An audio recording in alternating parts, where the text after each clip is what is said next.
네, 오늘은 파생 상품에 대해서 이야기를 해볼까 합니다.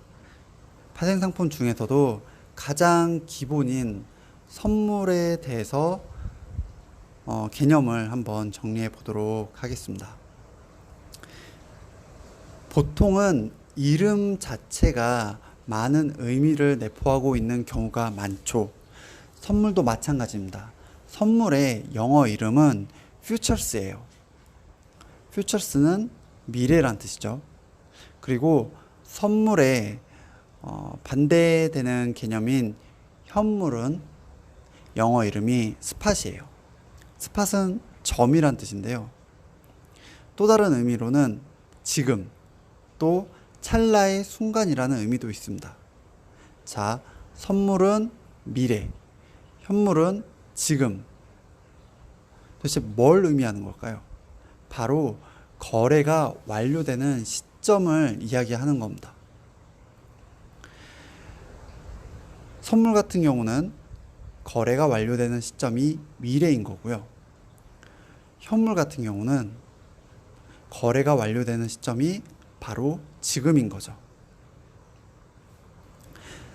자, 선물은 미래에 완료되는 거래, 그런 계약을 의미합니다.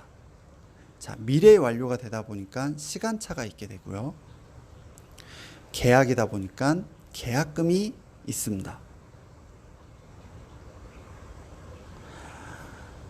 이런 시간차가 있게 되다 보니 계약의 시점과 계약의 만기 시점 사이에 가격 변동이 발생을 하고요.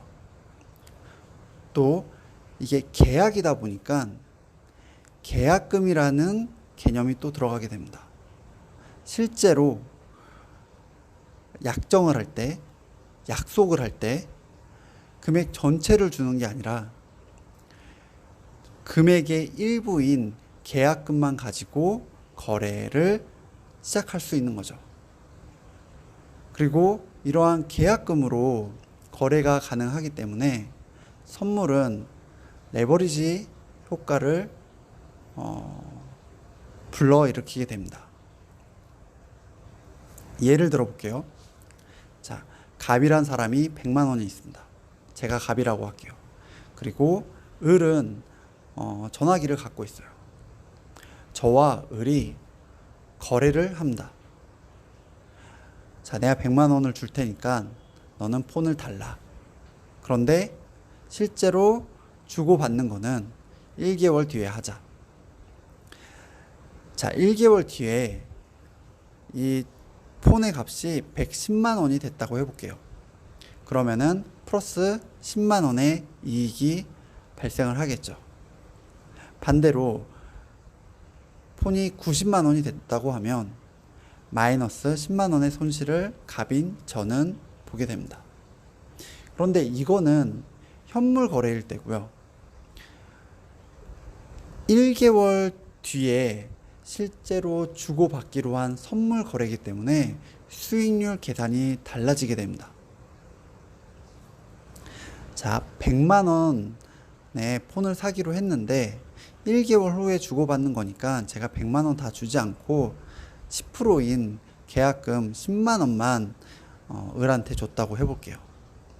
자, 1개월 후에 110만 원이 된 폰을 실제 거래한다고 했을 때 저는 10만 원의 이익을 보게 되는 거고, 그러면은 10만 원을 투자해서 10만 원의 이익을 봤으니까 100%의 수익률을 보게 되는 겁니다. 조금 더 설명을 해볼게요. 자, 1개월 후에 을이 폰을 저한테 주고 싶지 않아요. 그러면서 계약을 파기하자고 저한테 요청을 했어요. 자, 너한테 10만 원 돌려줄 테니까 이 계약 그냥 없었던 걸로 하자. 그래서 제가 그래 그렇게 하자 하고 끝날까요? 그렇진 않을 거예요. 자, 일단 10만 원 돌려받고 가격이 오른 10만 원의 가치만큼 나한테 달라 라고 하면서 10만 원을 추가로 받겠죠. 그러면은 이제 10만 원의 이익이 생기는 겁니다. 또는 뭐 이렇게도 설명할 수 있을 것 같아요. 자, 1개월 후에 제가 100만 원을 이제 맞춰줘야 되니까 계약금 10만 원 외에 90만 원을 줘야겠죠. 네, 제 친구한테 가서 야 잠깐만 나한테 90만 원 빌려줘. 그러고 90만 원 받아서 을한테 줍니다. 그리고 을한테 받은 폰을 시장에서 바로 팔죠. 얼마에? 시가인 110만 원에. 그리고 110만 원 시장에서 제가 받은 다음에 110만 원 중에 90만 원은 친구한테 돌려줘야 되겠죠. 그러면 저한테는 20만 원이 남게 됩니다. 처음에 10만 원이 있었었는데 계약금으로 썼고, 그리고 20만 원이 남게 됐으니까 10만 원의 수익이 난 거죠. 자, 또 다른 예를 들어볼게요. 아파트를 계약한다고 해보겠습니다. 이건 실제로 이렇게 많이 하죠. 1억짜리 아파트를 사는데 오늘 1억을 다 주고 아파트 등기 치고 그렇진 않잖아요. 소유권이 저한테 넘어오고 이러진 않습니다. 그날 바로 보통은 1개월 후에 소유 등기 이전을 하고 이제 잔금을 치르게 되죠. 자, 그런데 계약금 1,000만 원을 주고 아파트 매매 계약을 했는데 1개월 후에 잔금을 치르는 1개월 후에 아파트 가격이 1.5억이 됐다고 해볼게요. 만일 제가 계약하는 당시에 1억을 다 주고 그리고 아파트 소유권을 넘겨받고 1개월 후에 이 아파트가 1.5억이 됐다고 하면은 제가 번 돈은 5천만 원이고 투자한 금액은 1억이니까 수익률은 50%예요.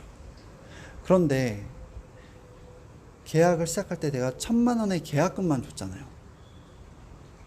그리고 1개월 후에 아파트가 1.5억이 되면은 수익률이 달라집니다. 1,000만 원을 투자해서 5천만 원을 벌었기 때문에 500%의 수익률이 생기는 거죠. 어떻게 이렇게 되냐? 앞서 봤던 전화기의 사례와 똑같아요. 아파트를 갖고 있는 사람이 갑자기 아파트 팔기 싫다는 거예요. 그러면서 저한테 계약 없었던 걸로 하재요. 좋다. 그러면서 계약금 1,000만 원을 돌려받아요.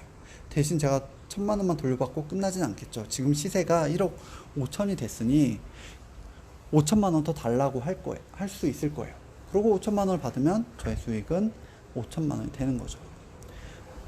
자, 마찬가지로 폰에서 봤던 사례와 마찬가지로 이런 식으로 할 수도 있어요. 자, 계약 원래대로 진행을 하는 거죠. 제가 친구한테 9천만 원을 빌려요. 잠깐만 빌려달라고 그러고, 자, 계약금 원래 1,000만 원 있었죠? 친구한테 빌린 9천만 원 줘서 1억을 맞춥니다. 그리고 아파트를 넘겨받은 다음에 부동산 가서 바로 1.5억에 팔아버리는 거예요. 자, 그리고 제 돈, 그러니까 1.5억을 1억 5천을 수령하게 되면 그 중에 9천만 원은 친구한테 돌려줘야 되겠죠. 그리고 저한테는 6천만 원의 돈이 남습니다. 자, 원래 저한테 있던 1,000만 원은 계약금으로 썼고, 그리고 6천만 원이 저한테 남아 있으니 5천만 원의 이익이 발생을 한 거죠. 자, 정리를 해보도록 하겠습니다. 선물은 미래에 만기가 있는 계약입니다. 계약이다 보니까 계약금이 있고, 계약금이 있다 보니 계약금으로 하는 거래다 보니 레버리지 효과가 있는 거죠. 바로 이 레버리지가 선물 거래에서 가장 중요한 요소라고 생각을 합니다.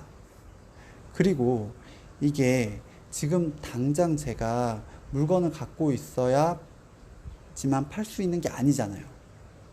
제가 1개월 후에 예를 들어서 폰을 주겠다고 하거나 1개월 후에 아파트를 너한테 넘기겠다고 하면은 지금 당장 제가 폰을 갖고 있거나 아파트를 보유하고 있지 않아도 되는 거예요. 그렇죠? 한 달 후에 폰이나 아파트를 제가 어떻게든 구해서 상대방한테 주면 되는 거니까요. 그래서 제가 물건을 갖고 있지 않더라도 매도를 할 수 있는 포지션을 취할 수 있습니다.